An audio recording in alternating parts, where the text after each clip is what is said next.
Señoras, señores, bienvenidos al canal Al 24 News en español. En la actualidad de esta noche, el presidente ruso Vladimir Putin suspende su cumplimiento del Tratado sobre el Desarme Nuclear New START. Y en reacción a dicha suspensión, la ONU ha llamado a la reanudación inmediata del Tratado New START.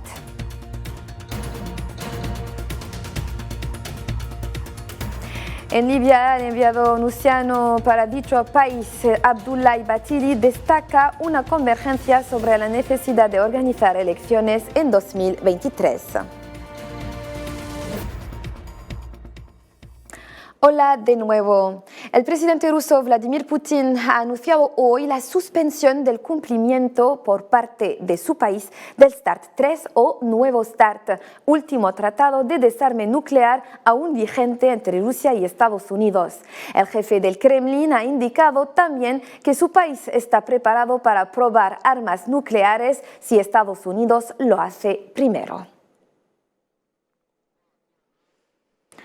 Y en una primera reacción de Washington, el secretario de Estado de Estados Unidos, Antony Blinken, ha calificado de desafortunada e irresponsable la decisión del presidente ruso Vladimir Putin de suspender la participación de Rusia del nuevo Tratado de Reducción de Armas Estratégicas START. Blinken, que se encuentra de visita en Grecia, ha indicado en declaraciones a los medios de la administración estadounidense que su país está dispuesto en cualquier momento a dialogar con Rusia sobre el tratado de armas. El anuncio de Rusia de suspender su participación en el Tratado de la Reducción de las Armas Nucleares es una decisión profundamente lamentable y irresponsable. Vigilaremos atentamente para ver qué hace realmente Rusia. Por supuesto, nos aseguraremos de que en cualquier caso nos posicionemos adecuadamente para la seguridad de nuestro propio país y la de nuestros aliados. Y siempre en las reacciones, el portavoz del secretario general de la ONU, Stefan Dujarric, ha llamado tanto a Rusia como a Estados Unidos a reanudar la implementación plena del Tratado New START, el histórico acuerdo sobre armas nucleares, pues, entre ambos países, mediante un diálogo inmediato. El responsable onusiano ha avisado de que un mundo sin control de armas nucleares es mucho más peligroso, inestable y con consecuencias potencialmente catastróficas. Veamos su declaración. La posición del secretario general siempre ha sido clara. Estados Unidos y Rusia deben reanudar inmediatamente la plena aplicación de START 3. El Tratado de START 3 y los posteriores tratados bilaterales de reducción de armas nucleares estratégicas entre Rusia y Estados Unidos no solo garantizan la seguridad de estos estados, sino la seguridad de toda la comunidad internacional. Y tal como decíamos, el presidente ruso Vladimir Putin ha anunciado hoy que su gobierno se retira del Tratado de Reducción de Armas Estratégicas, conocido como Nuevo START o New START, que fue diseñado para prevenir una guerra nuclear, limitar la cantidad de ojivas nucleares estratégicas que ambos países pueden desplegar y otorgar a cada uno el poder de inspeccionar al otro. Más explicaciones con Belkacem Faida y Shawish. La historia de los tratados de reducción de armas nucleares estratégicas inició con el primer tratado START I, firmado por el expresidente estadounidense George Bush el padre y su par ruso Mikhail Gorbachev el 31 de diciembre de 1991. Fue el acuerdo de desarme más ambicioso en la historia desde la Segunda Guerra Mundial, fruto del proceso negociador abierto en plena Guerra Fría por las dos superpotencias. Este tratado START I estableció para cada país una reducción antes de diciembre de 2001 de sus arsenales y cabezas nucleares y sus bombarderos estratégicos y misiles balísticos, como fijó medidas de verificación de compromisos y obligó a ambas potencias a intercambiar informaciones de sus respectivas fuerzas nucleares estratégicas.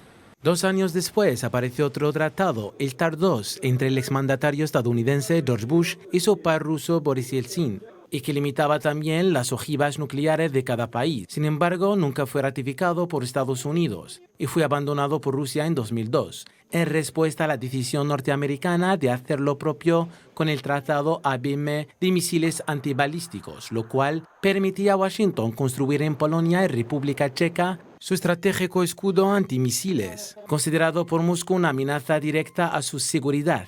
El último acuerdo de armas nucleares fue firmado entre el expresidente estadounidense Barack Obama y su par ruso Dmitry Medvedev el 8 de abril de 2010 en Praga, y que fue prorrogado por 5 años en 2021 con la llegada de Joe Biden a la presidencia estadounidense. A la luz de la guerra en Ucrania y la escalada de tensión entre Moscú y Occidente parecen echar por tierra los planes de estos tratados entre estas grandes potencias.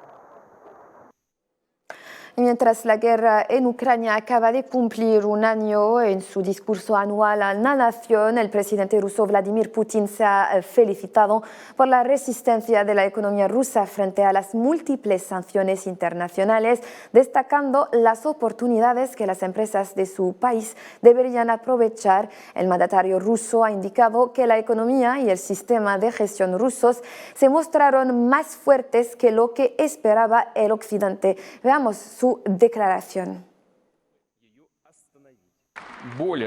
La economía rusa y el sistema de gestión resultaron ser mucho más fuertes de lo que Occidente había pensado. Gracias al trabajo conjunto del gobierno, el Parlamento, el Banco de Rusia, los súbditos de la Federación y, por supuesto, las comunidades empresariales y laborales, hemos asegurado una economía estable que protegió a los ciudadanos, salvó puestos de trabajo, evitó la escasez del mercado y apoyó el sistema financiero.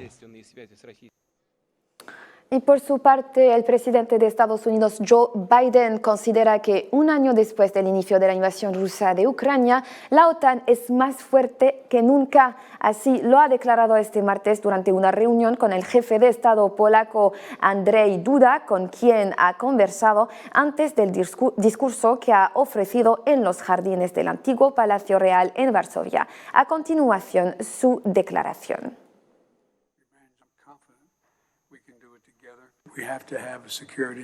Tenemos que tener seguridad en Europa. Es así de básico, así de simple, así de importante. Así que la OTAN es la alianza más importante, yo diría que quizá la más importante de la historia.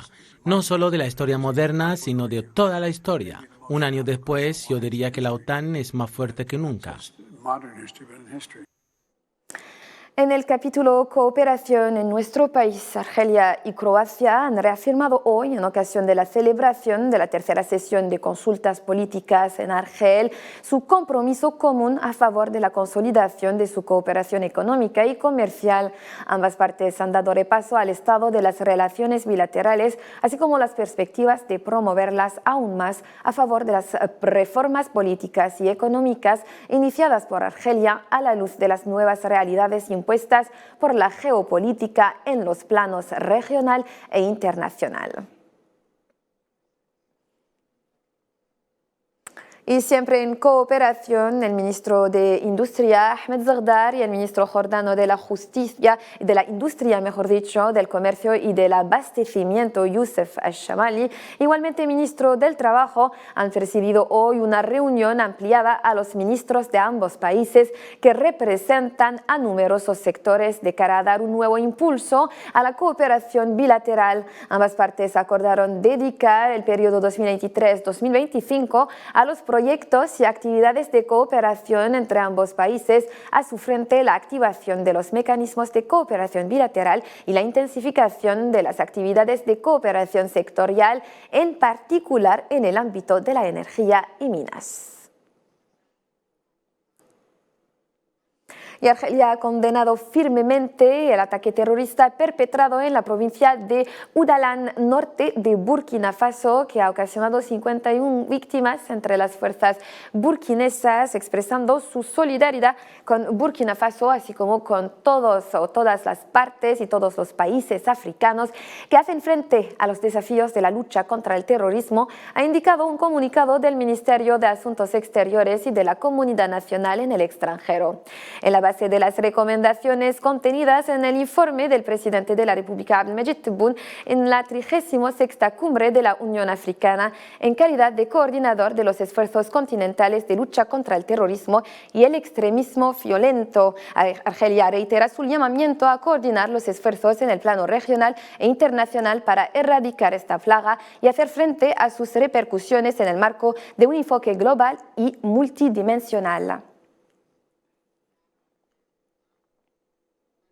El enviado especial del secretario general de las Naciones Unidas para Libia, Abdoulaye Bathily, ha destacado hoy una creciente convergencia en lo relativo a la necesidad de organizar elecciones en Libia en 2023. En un tuit, el responsable onusiano ha precisado que celebró una serie de consultas con responsables libios antes de su desplazamiento a Nueva York, donde tiene previsto presentar su informe en el Consejo de Seguridad.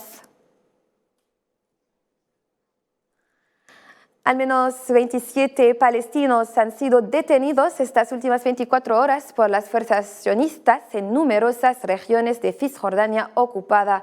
En un comunicado publicado por la agencia de prensa palestina Wafa, el Club de los Presos Palestinos indicó que las fuerzas sionistas detuvieron a 17 palestinos en el Jalil, 3 en Beit Lehem, 1 en Naplusa y 6 en el Quds ocupada.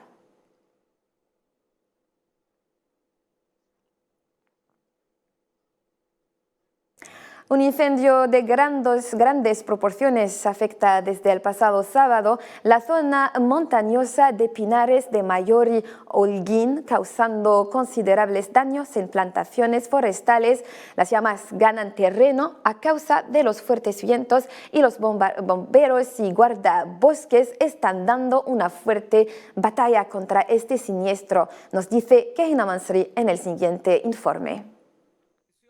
Un incendio forestal devora desde el pasado sábado la zona de Pinares de Mayari, provincia de Holguín, situada en el norte del oriente de la isla de Cuba. Fuerzas especializadas intentan detener su avance hacia las profundidades del Parque Nacional Mensura Piloto, un área protegida, pero las fuertes rachas de viento y la sequía afrontada por ese territorio hacen más difícil el enfrentamiento al siniestro.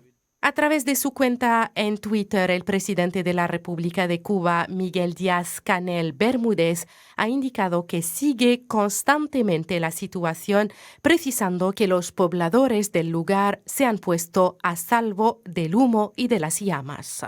Fuerzas de los cuerpos de bomberos, guardabosques y otras especializadas combaten las llamas que están fuera de control y están trabajando sin tregua para evitar grandes pérdidas.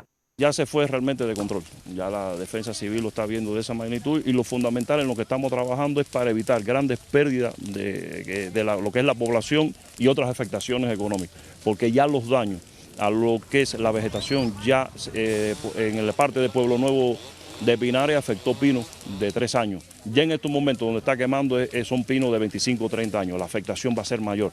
Es decir, la forestal va a tener grandes pérdidas que aunque pudiera recuperar mucho del pino que está aquí, para madera rolliza realmente la cuantía económica, la afectación es muy alta. Las autoridades locales calculan que el siniestro se ha extendido por una superficie superior a las 300 hectáreas de esa área natural protegida y temen que el fuego alcance la zona de Pinalito, rica en plantaciones de pinos y café. Que vemos en América Latina, las inundaciones y deslizamientos de terreno en Brasil han ocasionado al menos 44 muertos en el estado de Sao Paulo, en el sureste del país, según el último balance de las autoridades. El Instituto Meteorológico Nacional ha emitido una alerta para nuevas fuertes lluvias en la región en los próximos días.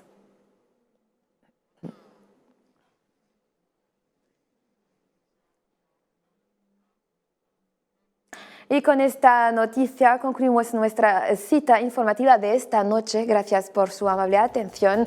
Nos damos cita mañana con más noticias en compañía de mi compañero Abdelali Belkhdar. Un saludo.